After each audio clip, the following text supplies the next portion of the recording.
Assalamualaikum warahmatullahi wabarakatuh. Hamdan li rabbil khassana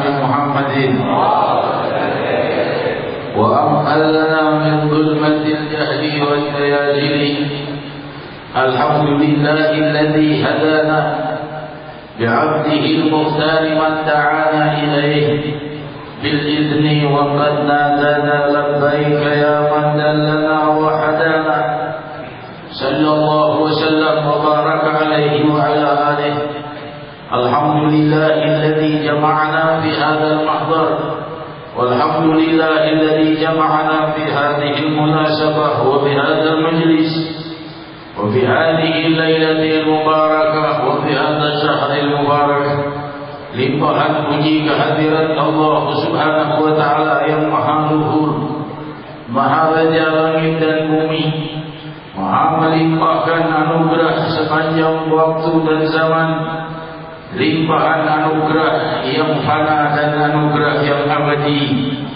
Dia Allah sang pemilik segala apa yang kita miliki dan apa-apa yang belum kita miliki. Dialah Allah pemilik segala sesuatu, berpadu kepada namanya segala kejadian.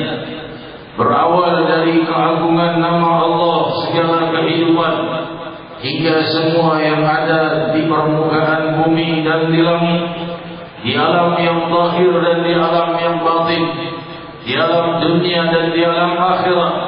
Tiada sesuatu pun yang ada di alam-alam tersebut terkecuali berawal dari satu nama, Allah. Berawal dari nama inilah segala anugerah dan segala kenikmatan dunia dan kenikmatan akhirat. Sang pencipta tunggal yang maha menciptakan semua yang ada di alam semesta, maha menciptakan pemikiran agar pemikiran kelak bisa merangkai ciptaannya menjadi ciptaan-ciptaan yang baru dan bermanfaat bagi mereka. Dan tiada satupun makhluknya mampu mencipta sesuatu dari tiada kecuali Allah Subhanahu wa Ta'ala yang maha ada, yang maha mampu menciptakan segala sesuatu dari tiada. Dia Allah maha ada sebelum segalanya ada, dan kesemuanya hakikatnya adalah fana dan sirna. Dikalah dia yang maha abadi selalu ada.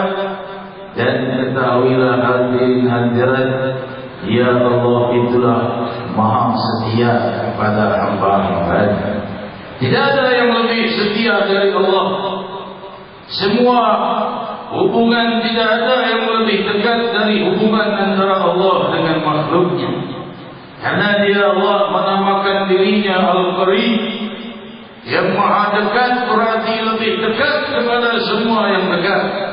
Hadirin hadirat, sejauh-jauh manusia dari kasih sayang ilahi karena dosanya, akan dalam satu kejam bisa menjadi hamba yang paling dekat, karena dialah yang menamakan dirinya yang maha dekat.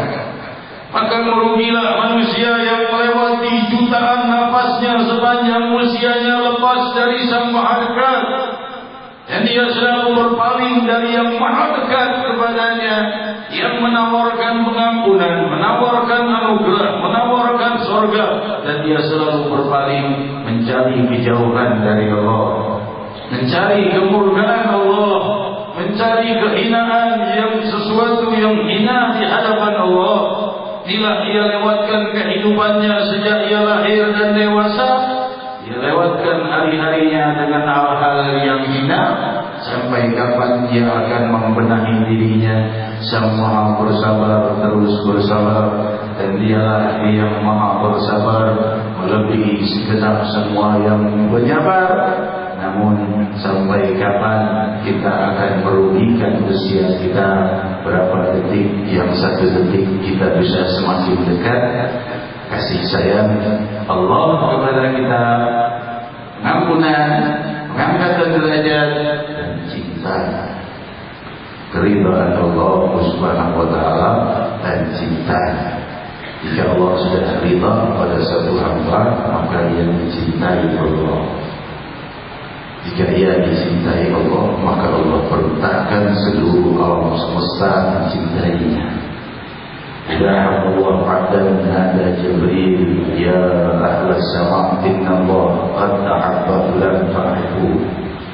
Demikian riwayat Sahih Bukhari. Jika Allah sudah mencintainya, maka Jibril berkata, wahai penduduk angkasa raya, didengar oleh seluruh makhluk kecuali jin dan manusia. Ketahuilah Allah sudah mencintai bulan itu, maka cintailah dia. Diumumkan oleh Allah kepada angkasa raya seluruh kerajaannya, inilah hamba yang kucintai. Apabila Allah murka kepada seorang hambanya, maka Allah berkata kepada Jibril, wahai Jibril, aku telah murka kepada bulan.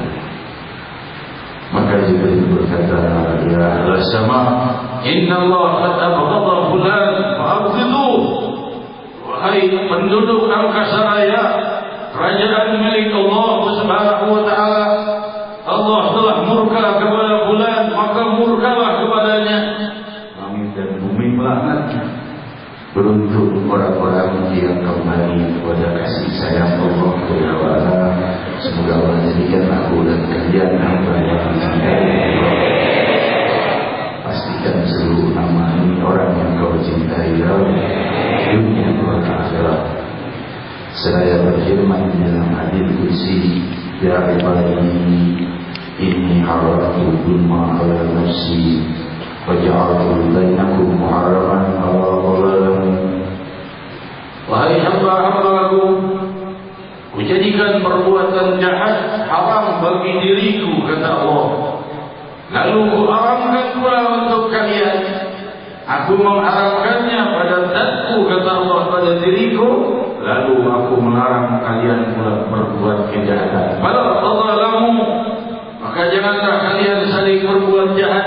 Hindari segala perbuatan jahat kepada makhluk lain, pada manusia kah, pada hewan kah, pada tumbuhan kah. Hindari segala perbuatan jahat, karena engkau akan dicintai Allah Subhanahu wa taala yang sudah mengharamkan dirinya lebih dahulu berbuat jahat. Tinggal diri kita, pantaskah jika Sang Pencipta yang Maha Lembut mengharamkan dirinya dari berbuat jahat, sedangkan kita seorang hamba yang selalu butuh kepada Allah, yang lahir dari rahmatnya Allah, hidup di muka bumi dan akan pisah dengan segala sesuatu.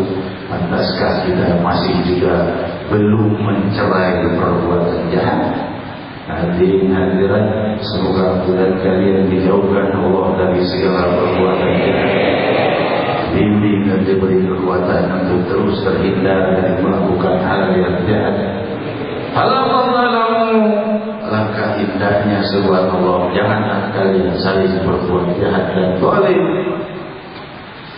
Lalu kita memahami perbuatan jahat itu jika tidak mendapatkan hidayah dari Allah akan sulit dihindari.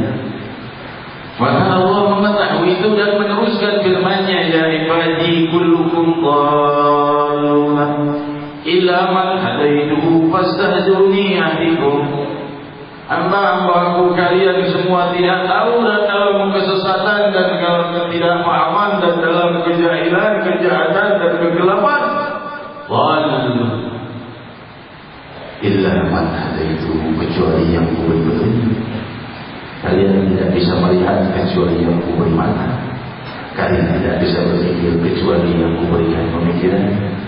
Maka beruntunglah kita yang telah diberi tuntunan oleh Allah Subhanahu wa taala untuk bisa melihat dengan cara bergerak, berpikir, dan yang paling mahal dan indah adalah petunjuk kepada sang kembali kita untuk selalu bersama Allah dan di dalam gerbang keridhaan Allah Subhanahu wa taala. Fastahduni ahdikum.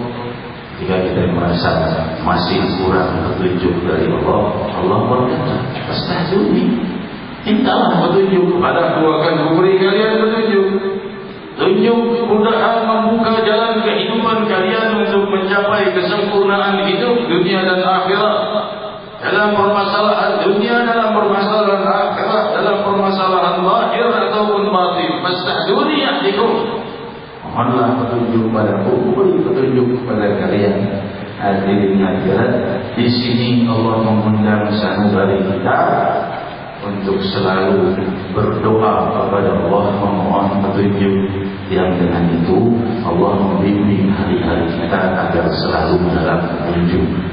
Bila kita terjebak ke dalam dosa, Allah yang memunculkan keinginan di hati kita untuk kembali bertaubat dan memperbaiki keadaan kita. Inilah yang disebut petunjuk. Dan Allah Maha mengatur kejadian itu. Sebagian orang mengeluhkan dirinya, aku terjebak dalam pekerjaan yang dilarang oleh Allah. Aku terjebak di dalam usaha yang tidak diridhai Allah. Tapi aku butuh nafkah dan aku terjebak dalam kebutuhan nafkah yang primer. Aku tinggalkan pekerjaanku, maka aku akan terjebak dalam kejahatan yang lebih lagi. Kalau seandainya aku tetap di sini, kenapa Allah tidak beri aku kemudahan? Kau diberi lisan untuk meminta. Jika manusia bisa meminta kepada makhluk, mengapa dia tidak meminta kepada Rabbul Alamin? Hadirin hadirat, muncul banyak pertanyaan kepada saya di forum. Mereka yang terjebak dalam pekerjaan yang tidak diridhai Allah, berusaha selalu untuk mendapat pekerjaan yang lebih baik dan jangan berhenti berdoa. Selama pekerjaan yang tidak diridhai Allah itu bisa tinggalkan. Tapi kalau akan membawa efek buruk yang lebih buruk lagi, maka ini yang hal seperti ini pertahankan, jangan sampai jatuh kepada hal yang lebih buruk lagi. Saya mencari pekerjaan yang lain sambil terus menjalankan ini, jangan sampai jatuh kepada yang lebih buruk lagi. Yang dengan selalu doa dan munajat minta kepada Allah, Allah akan berikan kepadanya keluasan dan kemudahan.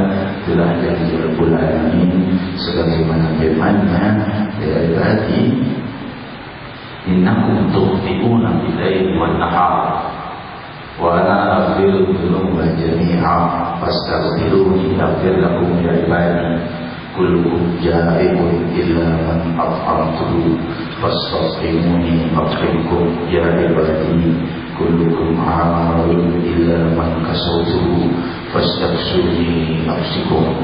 Hadirin Allah Subhanahu wa taala berfirman dalam hadis qudsi ini, wahai hamba-hambaku, kalian berdosa siang dan malam.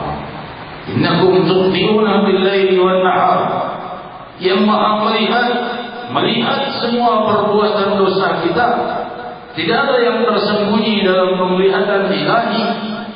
Dia melihat semua dosa kita dan kejahatan kita yang terdalam di dalam hati yang terdalam sekalipun. Dan Allah mengetahui itu, innakum tukhti'una bil-laili wan-nahar. Kalian berbuat dosa siang dan malam.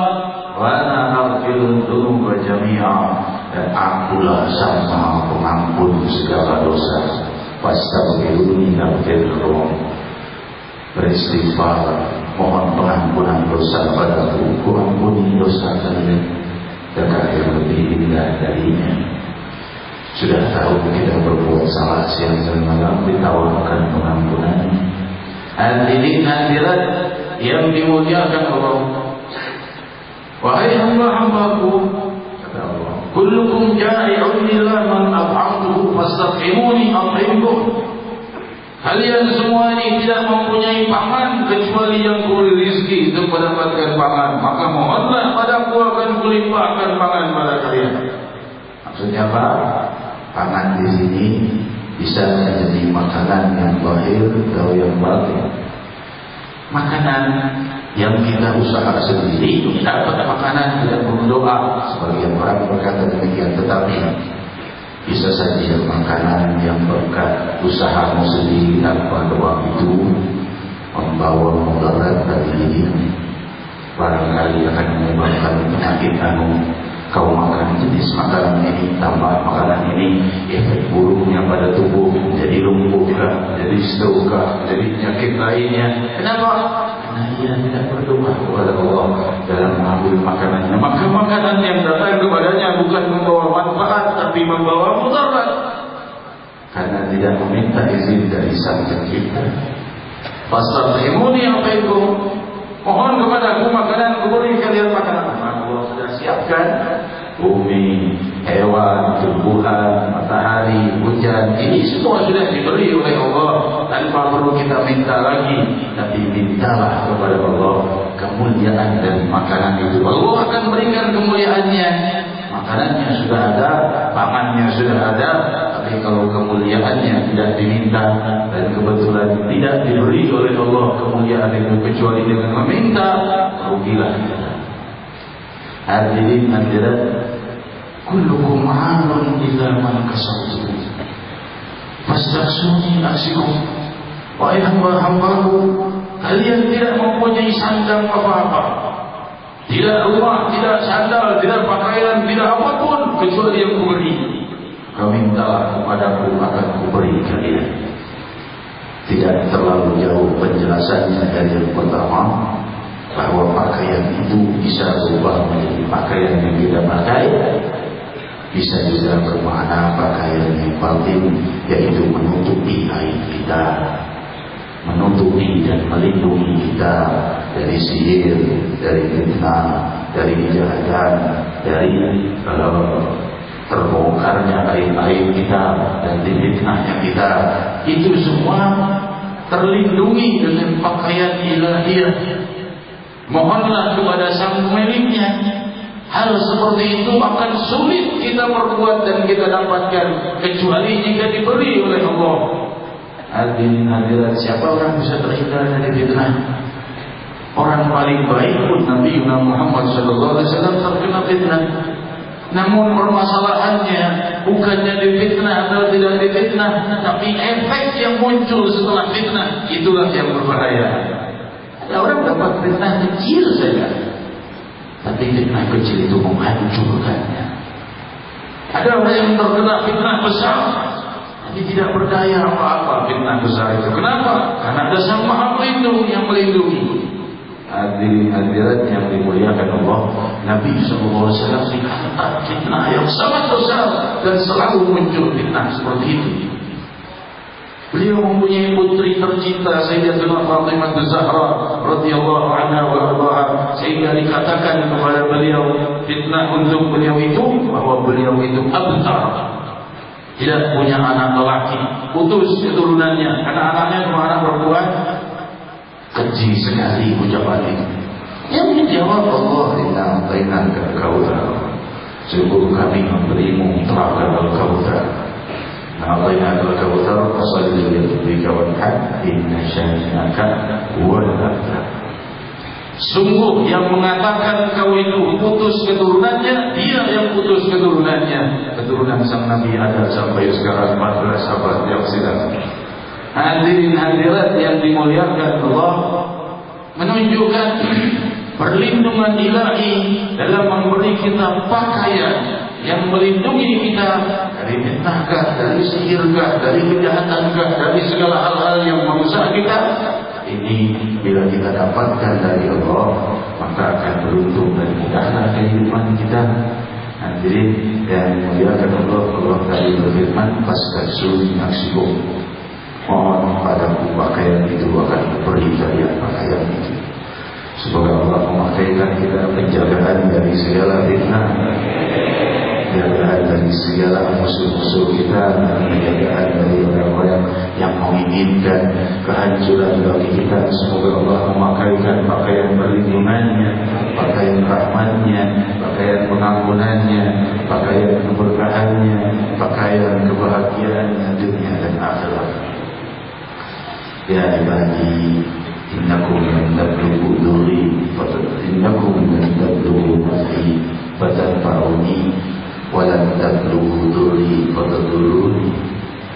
Hamba-hambaku, kalian ini, kata Allah, sebaik apapun tidak akan pernah bisa menambah manfaat bagiku. Wa lan tablughu dhurri fatadurruni. Dan kalian tidak akan pernah bisa untuk membawa mudarat dan merusak keadaan Allah Subhanahu wa taala. Allah dan Allah Maha Ada. Apapun yang kita perbuat tidak berubah keadaan Allah. Tidak membawa manfaat bagi Allah, tidak membawa mudarat bagi Allah. Allah berjelas lagi. Ya ibadi, law anna awwalakum wa akhirakum wa insakum wa jinnakum kanu ala atqa qalbi rajulin wahid minkum ma zada dzalika min fi mulki syai'an.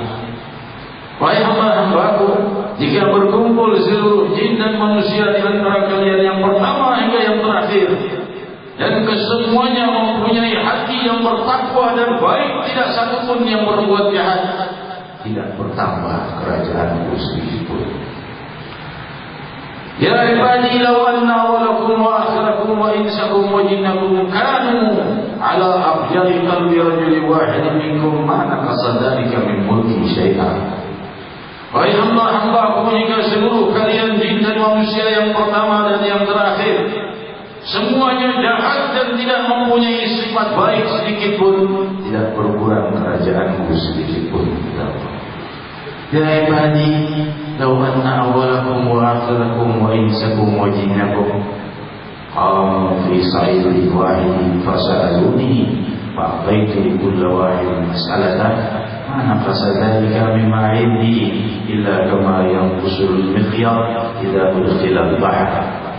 Wahai hamba-hambaku, jika berkumpul kalian seluruh jin dan manusia yang pertama hingga yang terakhir di suatu tempat yang luas, dan semuanya minta kepadaku, ada yang minta 1000 langit, ada yang minta 1000 arsy misalnya, maka aku beri semua yang mereka minta, tidak berkurang dari yang aku miliki kecuali seperti jarum berangkat di sebuah samudera.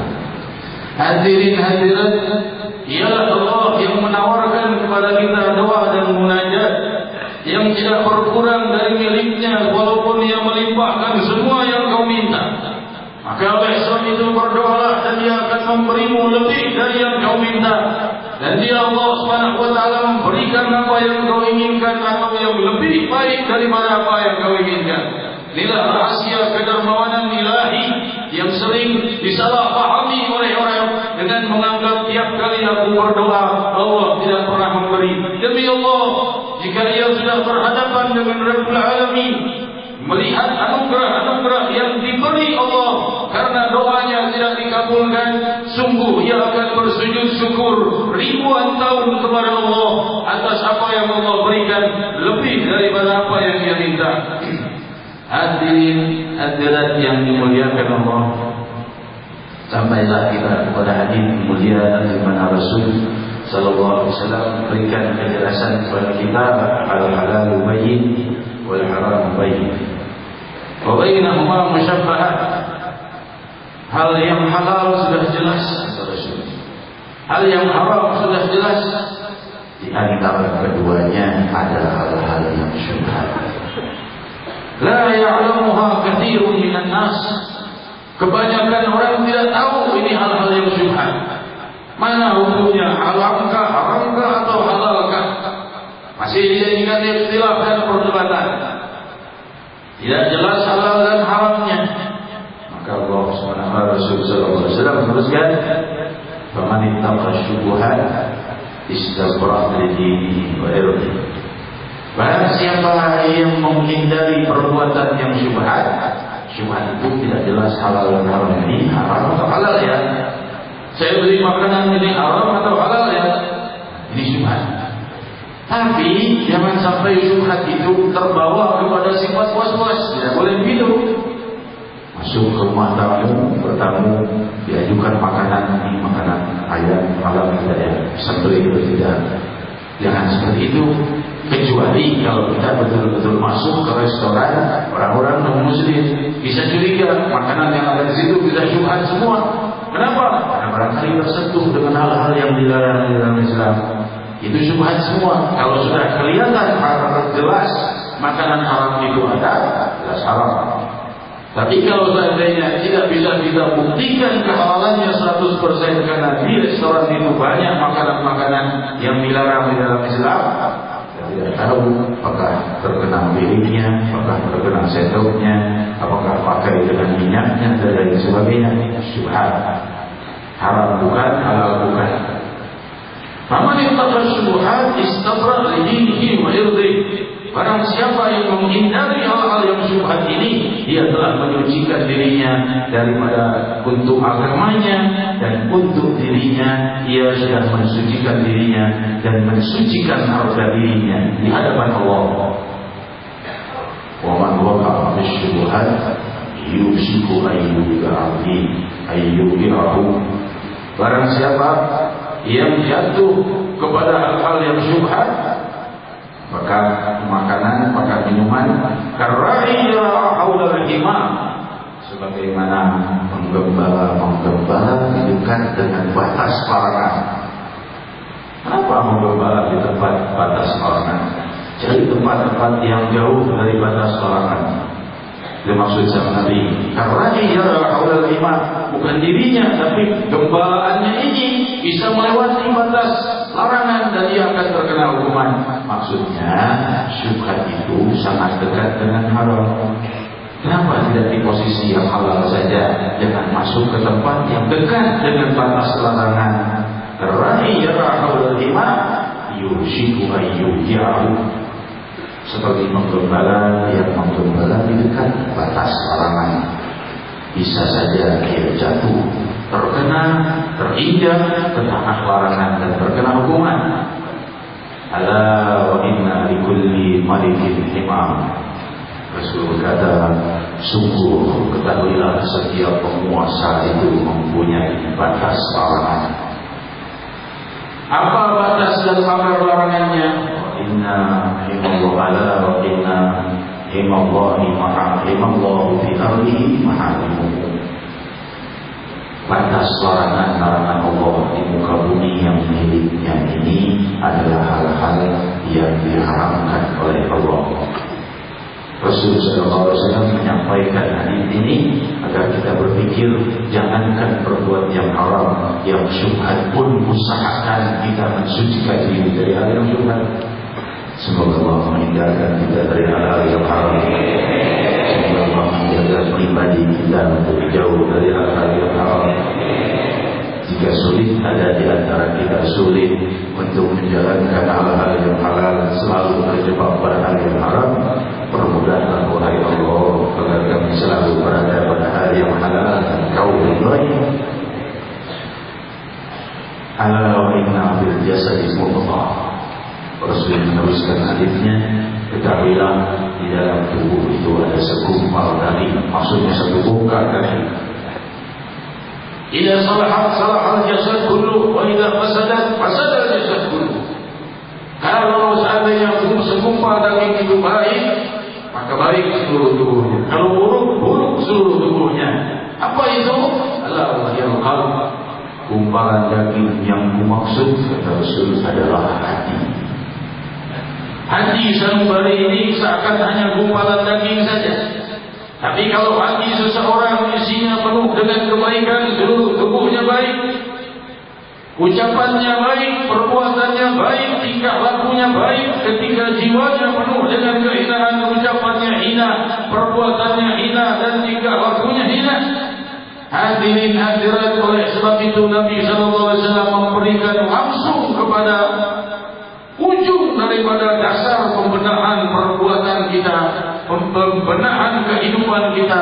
Ingin mendapatkan kehidupan yang indah, ingin mendapatkan hari yang indah, ingin mendapatkan kehidupan dunia dan akhirat yang indah, perindahlah sanubarimu. Karena dengan memperindah hati ini akan indah tubuhnya, akan indah pekerjaannya, akan indah hasilnya, akan indah segala-galanya. Kenapa? Dia menyimpan cahaya yang maha indah di dalam jiwanya. Semoga Allah memperindah jiwa kita, memperindah sanubari kita, yang dengan itu terperindahkanlah seluruh jasad kita, yang dengan itu terindahkanlah kehidupan kita. Ya Rahman ya Rahim, kami bermunajat kehadiran-Mu, mohon kepadamu dengan sepenuh permohonan, sebagaimana Kau telah mengharamkan perbuatan zalim dan jahat atas dirimu, dan Kau haramkan pula atas kami. Jauhkan kami dari segala hal yang haram. Tapi sebagaimana Kau telah katakan bahwa kami semua berada di dalam ketidakfahaman, kecuali